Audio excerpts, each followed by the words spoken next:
Hello everyone, આઈ એમ ઠેકે ખુશી. Welcome to my YouTube channel ચાય end current affairs. આજના જીકેના કેટલાક મહત્વના ક્વેશ્ચન્સ. આજનો પહેલો ક્વેશ્ચન, 50મું G7નું શિખર સંમેલન કયા દેશમાં થવા જઈ રહ્યું છે?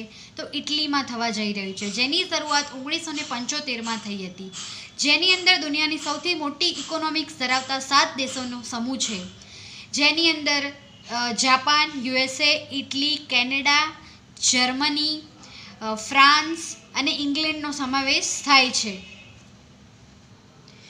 પીએમસી હવાઈ યોજનાનું શુભારંભ કયા રાજ્યમાં થયું છે? તો મધ્યપ્રદેશમાં.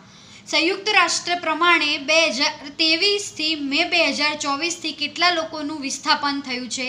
તો 120 મિલિયન લોકોનું વિસ્થાપન કરવામાં આવ્યું છે. ઉત્તરાખંડના જોશીમઠનું નવું નામ શું છે?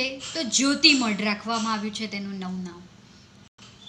પ્રેમા ખાંડુ ત્રીજી વખત કયા રાજ્યના મુખ્યમંત્રી બન્યા છે? તો અરુણાચલ પ્રદેશના ત્રીજી વખત મુખ્યમંત્રી બન્યા છે, જે બીજેપીથી બિલોંગ કરે છે.